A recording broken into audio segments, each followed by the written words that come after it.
Welcome to Global Village. Thank you for joining us today. We have two great guests, Mr. Joseph from BCIS in Brooks, and Mr. Bruce, who is the curator of the museum in Medicine Hat in Medicine Hat City. Welcome to the program. Thank you. Thank you, sir. Thank you. Mr. Bruce, could you please tell us a little bit about yourself? Well, I'm originally from Winnipeg, Manitoba. Mm-hmm. Both my parents were veterans of the Canadian Armed Forces, the Second World War. My father's work took us across Western Canada, and when I went to university in Regina, Saskatchewan, I gravitated to the study of history. Yeah. And thought that I would become a teacher, and so I ended up going to graduate school, and then took a bit of a turn into the business world, and eventually discovered that I could combine both the business and historical interests in working in a museum. Wow. And so I've been doing that for over 25 years now. Wow. And arrived in Medicine Hat in 2011. So I'm still a relative newcomer to Medicine Hat, but very, very happy to be here and in charge of a wonderful facility. Thank you very much, Mr. Bruce. Yeah, tell us a little bit about yourself, Joseph. I personally am the youth worker at the BCS, Brooks County Immigration Services. I actually immigrated to Canada in 2007 as a Liberian refugee, and my first point of destination in the country was Newfoundland and Labrador, but mainly in St. John's, Newfoundland. So I spent a couple of months there in Newfoundland, and then after that, I came to JBS in Brooks to work, where I spent about a year, almost 2 years, 1 year, 8 months precisely. And after that, I quit and then went back to Newfoundland to go to school in 2009. And then at Memorial University, I studied political science and Spanish for my first degree, and after that is a postgraduate study in criminology, which I completed last year, 2014. And after that, I decided to move back to Brooks, given the fact that I've lived in Brooks before for almost 2 years, so I had a lot of families and friends in the Brooks area. So I moved to Brooks and then got a job with BCIS as a youth worker since last October, and since then I've been in Brooks, and it's been wonderful. Thank you very much. Yeah. Just a quick one. Newfoundland, do they have too many blacks in the area, or when you arrive, it's a very white, inclusive, or is it exclusive group of people, or is there any black people or other minorities in the area? Well, there are a lot of immigrants in Newfoundland, even though it's a very faraway province, which many immigrants don't like to stay because they think it's somewhat disconnected from the rest of the country because it is a very huge island. Yeah. So when you go there, a lot more immigrants need to do it. They want to gravitate, to other cities, from one city to another city in different provinces. But you don't get to do that in Newfoundland because you either go by flight or you go by sea in Newfoundland. So what most immigrants do, they tend to, travel out to the mainland of Canada. But other than that, we have a great population of immigrants in Newfoundland, especially in Memorial University. There are immigrants from all over the world, given the fact that Memorial University is one of the cheapest institutions in the world. So, and that, that process has been able to attract immigrants from all over the world, not just in Canada, but from all over the world. Okay. Yeah, because Memorial University offers, a very low tuition. So they have a lot that has been one of the things that immigrant has been able to get hooked to come to Newfoundland and settle. Good. Besides, it's a very good province. So they have a lot of minorities then in the university. Oh yes, a lot of minorities in the university. There are a lot of immigrants in the university from all over the world. It's a wonderful society and a great school. No, that's good. Because I passed through the institution and I'm very proud of it. No, that's very good. Yeah, that's good to know. We'll probably visit someday in Newfoundland, St. John's.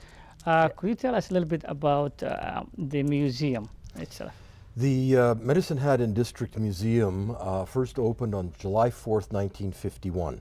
Wow. And it was a project of the Historical Society of Medicine Hat and District, and began as an attempt to capture the memoirs of all of the old settlers that were passing on.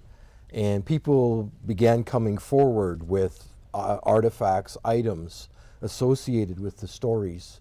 And very quickly they realized they needed a museum. And they built the first museum out of logs harvested in the Cypress Hills. And they built an old rancher's cabin in the park across from what's now our city hall. And then several years later moved it out to the juncture of the highway, Crow's Nest Highway and Highway number 1. And it was there until the 1990s when a move began to build a new facility. And in 2005, the Esplanade opened downtown. And the museum is one of the components of the Esplanade. There's also an art gallery, an archives, and a 700-seat theater. Wow. So it's become the arts, culture, heritage center for Medicine Hat and District. And many people from Brooks come down for the various shows and good. exhibits that we put on. No, that's good to know, Rob. The other one, Bruce, is you've been to Brooks, I believe, Yes. last month. Yes, That's where we met. yes, And you did a very good presentation thank you, for the Black History Month. yes. Could you tell us why it's so important, the Black History Month, to be celebrated in many communities? Well, Black History Month actually began in the United States at the turn of the 20th century. I was a black historian who was very concerned that the history of the peoples from Africa was not being fully recognized in the United States.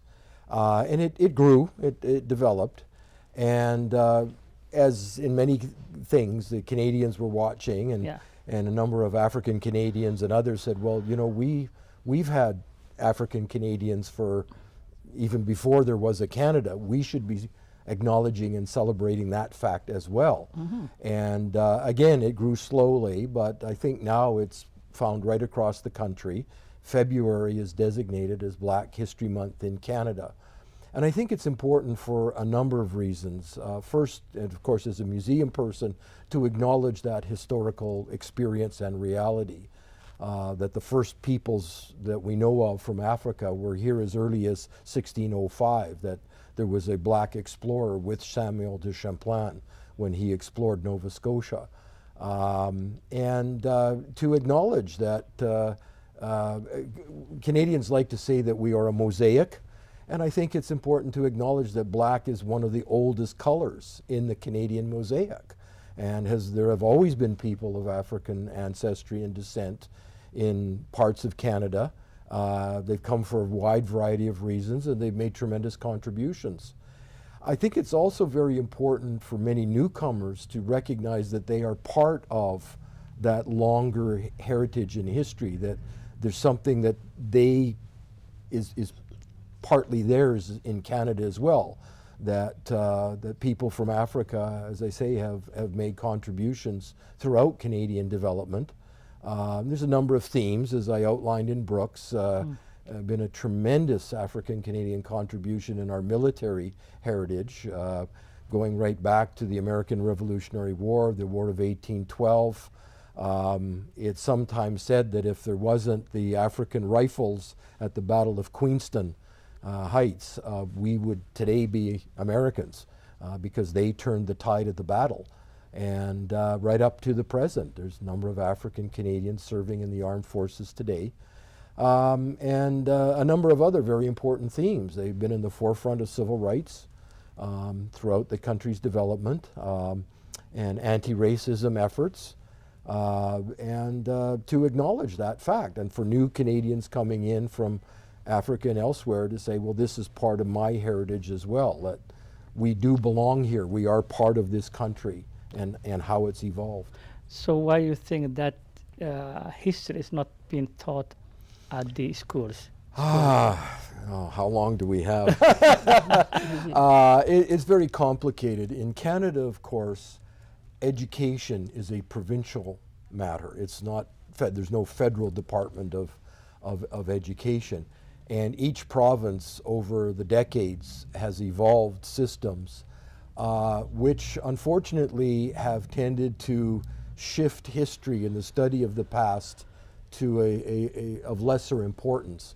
It is tragic in my view that today in Canada you can graduate from a high school in most parts of Canada without ever studying Canadian history at all. And it's very interesting because we see a lot of young people when they get to university, they start taking those classes because they kind of instinctively recognize that this is important, this is something that I need. In fairness to the schools, part of the challenge has been with the developments in technology is more time for mathematics, more time for science, more time for computers. There's less time for History. arts, culture, and heritage. And so I don't think any conspiracy or anything like that. It's just been an unfortunate development in the way our schools and our curriculum have evolved across the country. Okay, that will take me because you had a very wonderful presentation. In your view, do you think that we are still have some racism within a given society, or now people are moving away from the racism stuff? I think it's still there. It's been a tragic part of our heritage right from the beginning. I think that it's found in most societies throughout the world in one form or another. But certainly in Canada, we have a history of racial discrimination, many examples of it.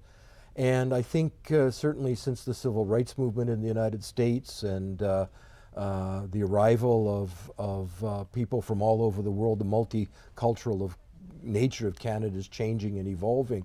I think there's a greater awareness of it and a willingness to talk about it and to have events like Black History Month and the meeting at Brooks where we first met, I think are very important in letting people know that yes, it's still here, but in recognizing it, we're also challenging it and saying, well, this isn't the way I want my Canada to be now or for my children in the future. And as long as we keep that impetus going, I think is lessening, but it's still there. It's still there. What do you think, Mr. Joseph, that question? Oh, I think I agree completely with Mr. Bruce, what exactly he said. Racism still exists within our community, despite the fact most people think, to acknowledge the fact that it does not exist. It does exist. And we just have to make more awareness and then tell people what exactly racism is all about, what the term actually means, and what racism can, also do to our community if it's not dealt with, if it's not managed, if it's not getting rid of. And that's one of the events we have coming up this March 21st. We have an event coming up in Brooks, and this event is intended to achieve, community interaction. It's intended to achieve, acculturation within the Brooks area and outside the boundaries of Brooks. And it's for the elimination of racial discrimination within the community. It's an international day.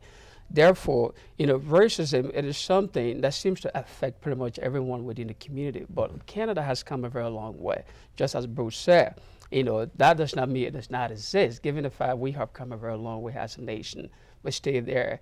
But we have to continue, fighting racism. We have to continue telling people, look, it's not something, that you can be proud of. This is something that you can, join hands with pretty much everyone within the community to eliminate. And as far as we can join hands together to eliminate, our society becomes a much better society. Agreed. Thanks, Joseph. I fully agree. You and Mr. Bruce.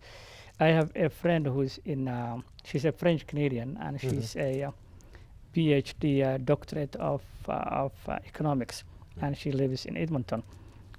One of the things that she did study on all issues of immigrant and etc. And one of interesting things that she mentioned was in order for any given society to embrace diverse population, the minorities have to take part of decision-making mechanism. According to her study, if it's not that happen, then you're just moving to a circle of confuse, according to that one. What do you think about that theory? I think it's a very interesting idea. I think that there's a great deal of truth in that. We are a democracy, and the assumption of any democracy is an informed electorate making choices based on their own beliefs and philosophies. I think we have a long way to go on the information, Yeah. which we've just been discussing. But I think too, we need that participation. Democracy assumes that the people will be engaged and involved. And it's not just at election time, it's throughout the years into committee works within your community, Yeah. community organizations. I think that's where a lot of the tensions and issues can be dealt with. I mean, it's one thing to pass a law, and we have laws in Canada that outlaw discrimination. It's quite another to practice that in your own community. And I think that's where it's very important for people to get involved, participate, make their voices heard, and yes, absolutely take part in the political and social process. Yeah, and I think one of the things that foundation of this show was to explore the grassroots people. Any given society that has the immigrants population have a very good number of people Yes. from the grassroots level Absolutely. that are doctors, lawyers, and all that. And Joseph agrees with me. But the perception that if I see Joseph from outside, he's a black man, of course, he's a black man. Making that assumption that since he's a black man and you met with a couple other black people that don't have a norm Absolutely. you can find in a given society with different people. But if you base your view on somebody that you had bad deal with and then based on that to somebody else, that's where the ignorance plays that we need to educate the people and say, you know what, I'm different from this person, I'm different from this person. One lady asked me one time, she says, what is the social norm for the people coming to the society? I said, well, that depends on your definition. Yeah. I don't know how you define social norm. Your social norm might be different than mine. Yes. So don't generalize people as a bunch of immigrants. So, and she took it a little bit, and she took one step back, and she said, "Yeah, you too." Yes. She said that's the truth. But coming back also to the issue of this museum, how would one to get involved with the museum and what the community be able to do for the museum, for example, since that's a history and history is important for generations to come. Yes. If we deny history, then we will be a society going nowhere. Well, History just is- as Joseph was saying, and moving around. Yeah. I think there's several things. Okay. Brooks has a very fine little museum, and actually, as we were saying earlier, there's a number of small museums in rural Alberta. Yeah. And I think in particular for any new Canadians Yeah. who wanting to take part and is to learn about that local heritage. And a good place to start is a local museum. So just by visiting, I mean, our museum is open Monday to Friday from 10 in the morning till 5 in the afternoon. And then again on Saturdays from noon till 5, and the occasional Sunday for special events. So if someone happens to be coming in to Medicine Hat from Brooks and is interested in our community, has an hour or two, by all means come down. It's a modest admission fee and learn about our community. Our exhibits are very, very good. And we continually hear from people about how much they learned about Medicine Hat, and we do acknowledge some of the early black pioneers of Medicine Hat. In addition, that if, for example, if they purchased a ticket to one of the shows at our theater, if they come a little early, that ticket gets you into the galleries at no additional charge. Wow. So we get people coming in an hour before a show and touring and looking at the exhibits we have, and then they enjoy the performance and leave. So that's one. Another one would be to, when you have friends and family visiting, to bring them as tourists and learning something about what's now your community. The other thing would be if people have items. Now our mandate is Medicine Hat and District, so we are always looking for items which help us to tell that story. And I'm sure it's the same for the Brooks Museum. Yeah. And Brooks's internationalization that's been Yeah. underway for the last 20, 25 years is part of your community's heritage. Yeah. And the museum, I'm assuming, would want to reflect that. And certainly as a museum curator, I'm in contact with the representatives of many of the ethnocultural communities in Medicine Hat. We're trying to build our collections. Is one of the challenges we have. People will come in and say, well, I don't see my heritage here, and it's because no one's made a donation. That's I right. can't show what we don't have. Yeah. And certainly photographs, that's always a big help. But artifacts and items, and simply go to our website, Yeah. esplanade.ca, and click museum, and it'll get you the contact information for me. And if people have items that they think we would be interested, we will always talk to them and always take a look. I can't guarantee that we would accept every item. We have to be selective. But we're always looking for items that reflect our heritage. So you said you open on Saturdays? We are open Saturdays from noon till 5. And we are also open the occasional Sunday when there's a special event. Okay. But normally we're closed Sundays.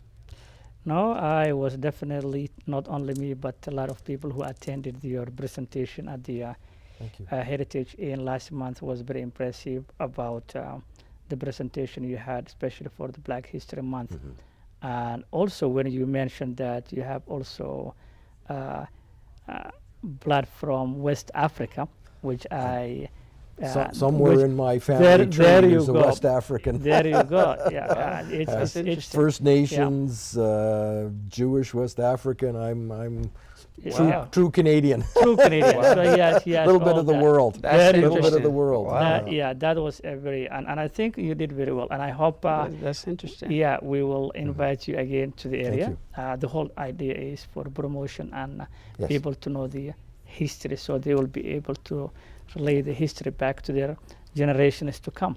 Absolutely. And we will visit you definitely. I personally, I will bring Please. the family. Excellent. We'll Let me know when you're coming. I'll be I happy will, to give it to I you. will definitely. I was talking to my little one, Yes. who was born here, and I said we will send you to a refugee camp in Kenya. And she goes to the junior high school, and she said, Dad, are you losing your mind? I said, no, because last year we sent her to Europe. So she went to Holland, Germany, and all that. So she had a good time with my brother there. I said, well, you know, it's about time you get to that side and get, you know, what life is all about. Yeah. Life is not a fantasy from the Hollywood. So No. we will pay your ticket. You go to the camp, and I will go with you, and you will spend time in the camp. Yeah. She's still fighting, but we will make sure that will happen. Yeah, Part of the That heritage. part Yeah. of the heritage, so she Yes. will know what life is all about. that's right. Yeah, so that is our intention of doing this year. Yeah. But thank you very much, Joseph, for coming to the program. I know it's your first time, Yeah. and you did very well. And you guys keep doing good job. Thank you very much, Thank you, Joseph. sir.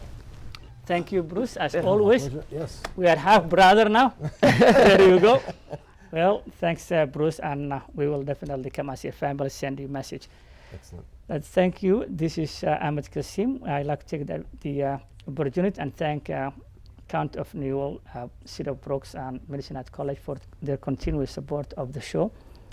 And this is where you meet, where this is East and West meet on the show. Until then, I hope you will join us next time. God bless everyone. Keep hope alive. Have a good one. Ahmed Kasim, your host of the program.